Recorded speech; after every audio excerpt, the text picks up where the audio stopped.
goes on internal power and clears the pad.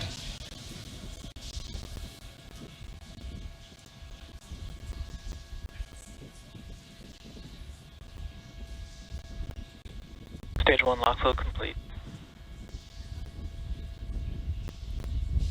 So the strong back is pretty much set right now in its pre-launch position. At right around liftoff time, it will continue to recline away to provide Falcon 9 clearance for liftoff.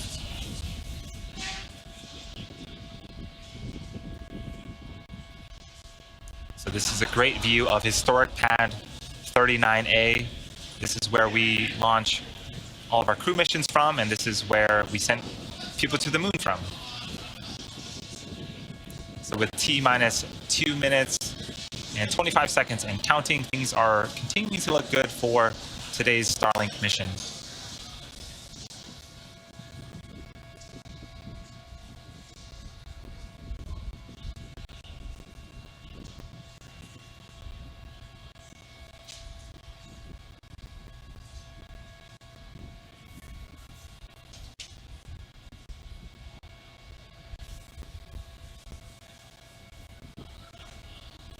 Stage 2 lock flow complete. With that call out of stage 2 LOX load complete, that is the last of propellant loading on the vehicle. So both first and second stages are full of RP1 and liquid oxygen.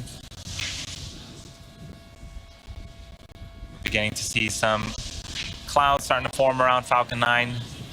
We are continuing to vent gas. That is normal at this stage in the countdown.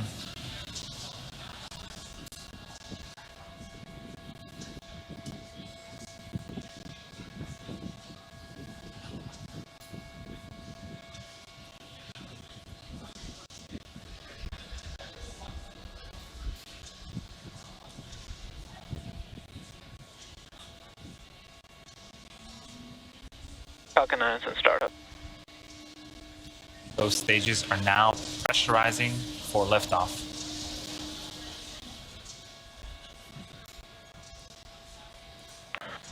Falcon 9, Starlink, LD is go for launch. The launch director has given the final go for launch. All systems are ready. Let's watch as Falcon 9 takes our 53 Starlink satellites into orbit. T-minus 30 seconds.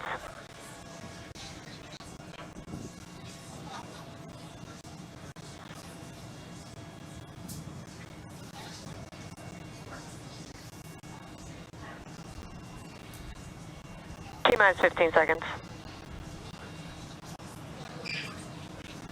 10, 9, 8, 7, 6, 5, 4, 3, 2, 1, 0.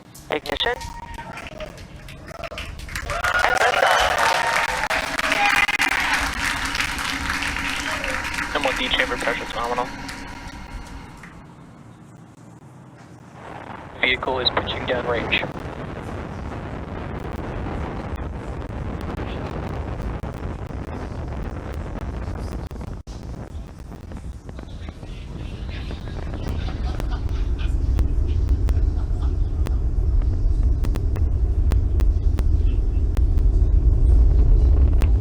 We are T plus 37 seconds into the mission. Falcon 9 has successfully lifted off from Launch Complex 39A, carrying our 53 Starlink satellites into space.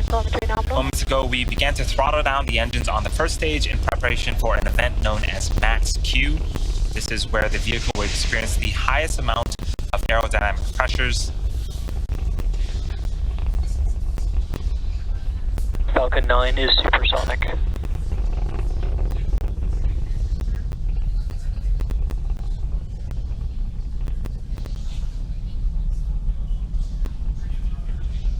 Max Q.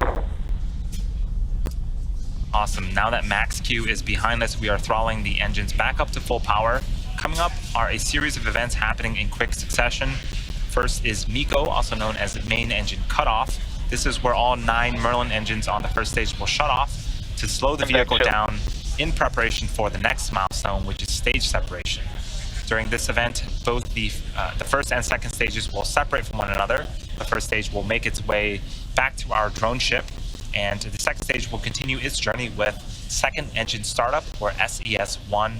During this event, the single Merlin vacuum engine on the second stage will light up and propel the second stage along with the Starlink satellites into orbit.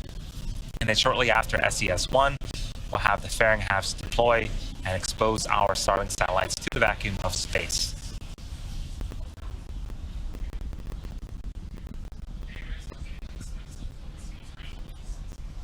The first of those events is expected to happen in a few seconds here.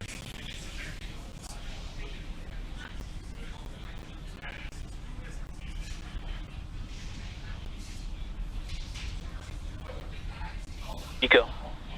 Stage separation confirmed.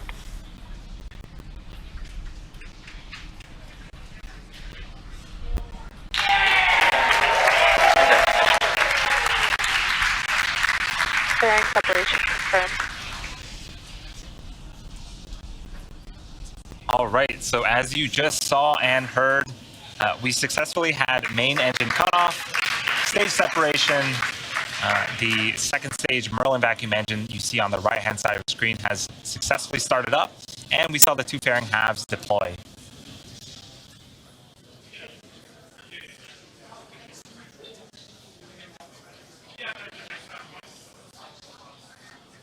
While the second stage is doing its job, the first stage is coming back home to Earth. That is what you see on the left-hand side of the screen.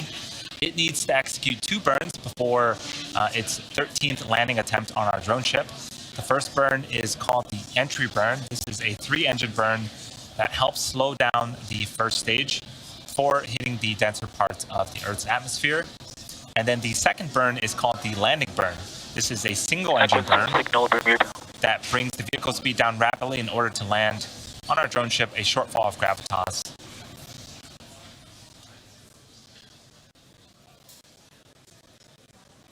To aid in recovery, we have a couple of tools that the first stage uses. So if you look closely on screen, you're seeing some bursts of gas. That is nitrogen from our attitude control system, and that helps to orient the first stage rocket. And then also on screen, we have a view of 2 of our 4 hypersonic grid fins. Those are the honeycomb-like structures that you see. Those will swivel and pivot, and those that helps to steer the first stage back to its targeted landing zone. We also have 4 landing legs that are stowed at the base of the first stage. Those will deploy during the landing burn, and those will help secure the first stage as we land on our drone ship.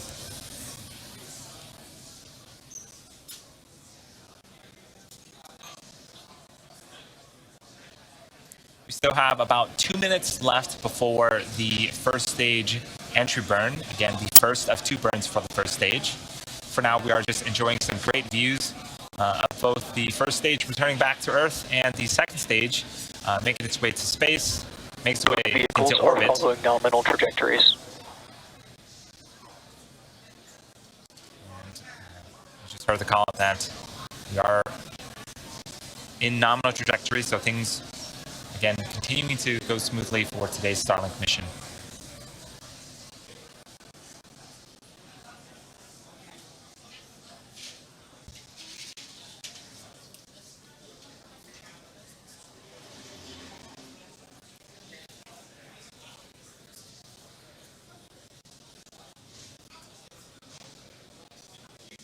For those that are just joining us, we are in the middle of our 49th Starlink mission.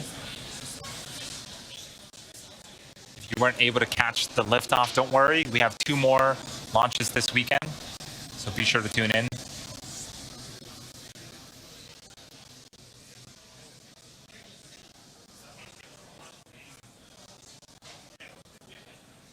About 30 seconds away from the first stage entry burn. We talked a little bit about the engines on our vehicle. The engine that you see on screen is the single Merlin vacuum engine, which is optimized to perform in the vacuum of space. It can produce over 220,000 pounds of thrust in the vacuum of space. The first stage engines are optimized to perform at sea level, and those can produce about 190,000 pounds of thrust.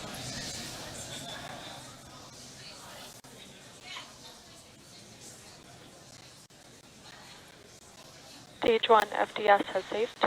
Stage 1 entry burn startup. So on screen, we have started the entry burn. This burn is expected to last for about 20 seconds. Earlier, we saw the vehicle on the pad, and the first stage was basically covered in soot. Stage 1 entry burn shut This down. is the reason why. So basically, during the entry and landing burn, the vehicle is flying through its own plume of smoke, and that is what Both fills up the vehicles soot. continue to follow nominal trajectories. So landing burn for the first stage is coming up in about a minute, and shortly after the landing burn ends, we're going to be listening for a call out that's related to the second stage, known as SECO. That stands for second engine cutoff, and we'll be shutting off the Merlin vacuum engine that you see on screen, and we'll be waiting for another call out related to the second stage of a good orbital insertion.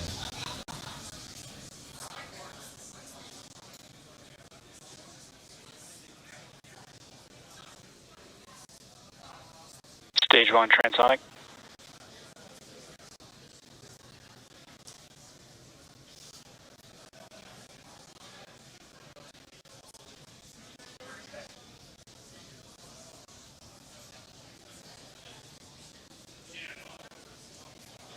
Stage 2 is in terminal guidance.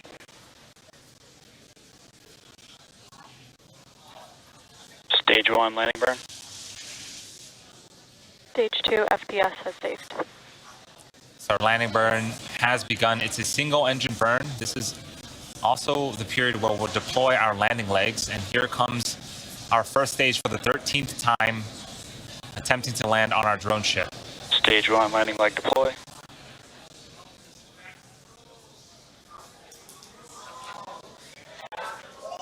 Stage 1 landing confirmed. And X marks the spot for the 13th time. That is the first time that we have flown and landed a booster 13 times. Acquisition of signal Newfoundland. Nominal orbit insertion. That is a great way to start the mission.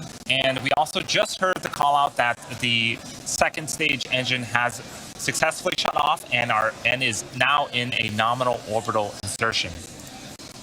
With confirmation of both of those, we will confirm deployment of our Starlink satellites via SpaceX's social channels, but we'll also leave the mission audio live on our YouTube channel if you'd like to follow along through payload deploy. Thank you to the Federal Aviation Administration and our current Starlink customers, and of course to all of our viewers.